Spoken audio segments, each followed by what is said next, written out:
খবৰ আপোনালোকৰ সকলো ভালে আছেনে? মোৰ ভালেই।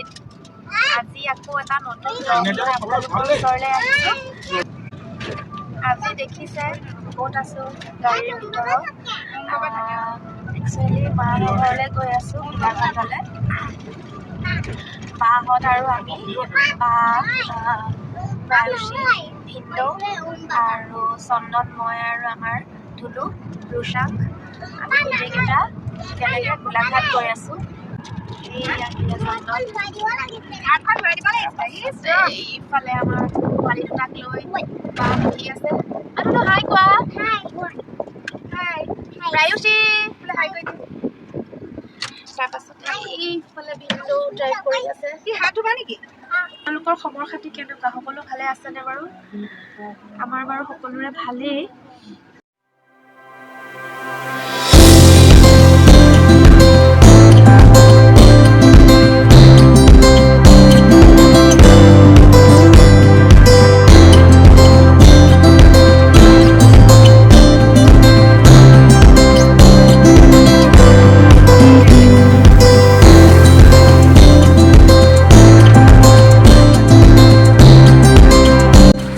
দিনৰ 1:30মান বাজিল, ভাবিলোঁ আমি সকলোৱে ভাত খাই লওঁ, সেইকাৰণে ইয়াতে ভাত খাবলৈ সোমালোঁ।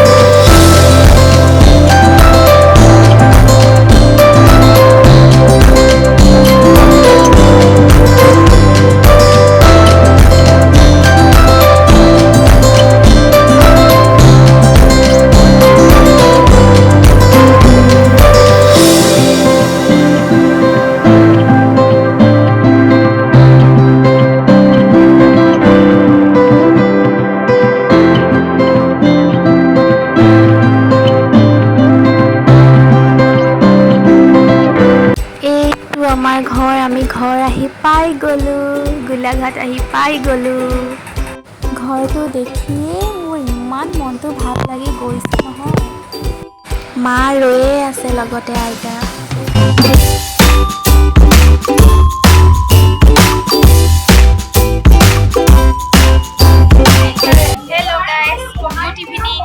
মই ঘৰলৈ আহি ব্লগ বনাবলৈ পাহৰিয়ে গৈছিলোঁ। মানুহখিনি সকলোকে লগ পালোঁ যে, সেইকাৰণে ব্লগ বনাবলৈ পাহৰিয়ে গৈছিলোঁ।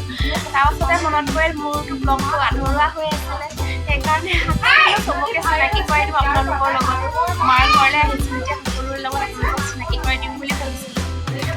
গতিকে হওকচোন, চিনাকি হওক। এইজনী মোৰ ভাই বোৱাৰী দেই।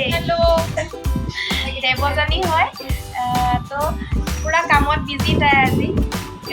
কাইলৈ একচুৱেলি আমাৰ দেউতাৰ বছৰেকীয়া, সেইকাৰণে আহিছোঁ আমি চব। তাই এতিয়া মানে মানুহবোৰ আহি আছে, গতিকে তাই পুৰা কামত বিজি হৈ আছে। তথাপিতো চিনাকি হ'বলৈ মাতি আনিছোঁ। তাই আহিছে 2 মিনিটৰ কাৰণে আৰু টাইম মিলিয়ে। ঠিক আছে, আকৌ মাৰ লগত চিনাকি হৈ গ'লোঁ। এয়া মোৰ মা পাকঘৰত লাগি আছে।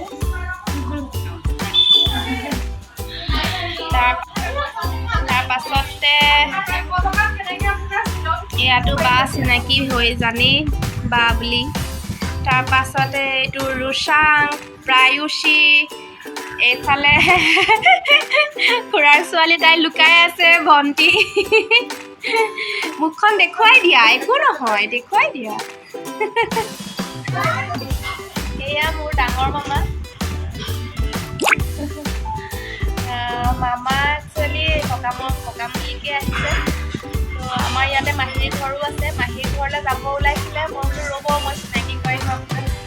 এয়া ডাঙৰ মামা। তাৰপাছতে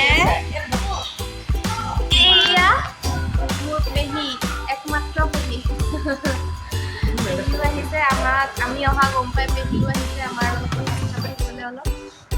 এয়া পেহী। আমাৰ পোৱালীক মানে কি ক'ম আৰু, সি পুৰা মুকলি পাইছে যে, গালি পাৰোতা কোনো নাই, চব একদম মানে মৰমত কি কৰি আছে দেখাই আছোঁ।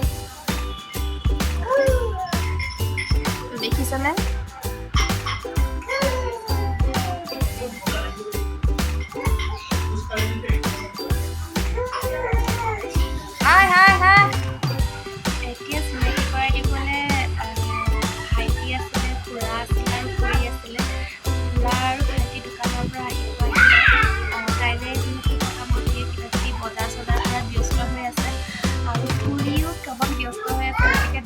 পৰা আজি নহ'ল, কিন্তু বেলেগ এটা ভিডিঅ'ত নিশ্চয় আপোনালোকৰ লগত চিনাকি কৰাই দিম। আৰু পোৱালীকেইটাই বহুত বেছি হুলস্থুল কৰি আছে, আৰু ৰাতিপুৱা যিহেতু আহা ঘৰৰ পৰা মূৰটো বিষাই আছে, গাটো ভাল লাগি থকা নাই ঘৰলৈ। আপোনালোকক দেখুৱাম দেউতাৰ বছৰেকীয়া, প্ৰথম বছৰেকীয়া, এবছৰ হৈছিলেহে। এবছৰ কেনেকৈ গ'ল গমেই নাপালোঁ, তাকে কথা পাতিছোঁ। যোৱাবাৰ আহোঁতে বহাগৰ বিহুত দেউতাক পাইছিলোঁ, এইবাৰ দেউতা নাই, বেয়া লাগিছে। বেয়াটো লাগিবই দেউতা যিহেতু। বাকী ভিডিঅ'টো আৰু বেছি দীঘল নকৰোঁ, ইয়াতে শেষ কৰি দিওঁ। গতিকে আজিৰ ভিডিঅ'টো আপোনালোকে কেনেকুৱা পালে চাই জনাব, কমেণ্ট কৰিব আৰু ছাবস্ক্ৰাইব কৰিবলৈ নাপাহৰিব। আৰু ভিডিঅ'বোৰ কেনেকুৱা পালে আপোনালোকে জনাব। মই বাৰু বহুত দেৰি ভিডিঅ' আপলোড কৰি আছোঁ, ক'তো যোৱা নহ'লে বা কণ্টেণ্ট নহ'লে দিবলৈ বেয়া লাগে ভিডিঅ', আৰু কিনো বনাম এনেকৈ বুলি ভাবোঁ। আৰু ঘৰতো আগৰ ভিডিঅ'ত কৈছোঁ ঘৰত মিস্ত্ৰীৰ কামত লাগি আছে, গতিকে ক'তো ঘৰৰ পৰা ওলাই যাব কৰিব পৰা নাই, সেইকাৰণে ভিডিঅ' মানে দিয়া হোৱা নাছিল। যিহেতু কাইলৈ সকাম, গতিকে আজি ৰাতি আমি সকলোৱে এনেকৈয়ে বইল ভাত খাই শুই গ'লোঁ। আৰু ৰাতিপুৱা যিহেতু সোনকালে উঠিব লাগিব, গতিকে বাই বাই।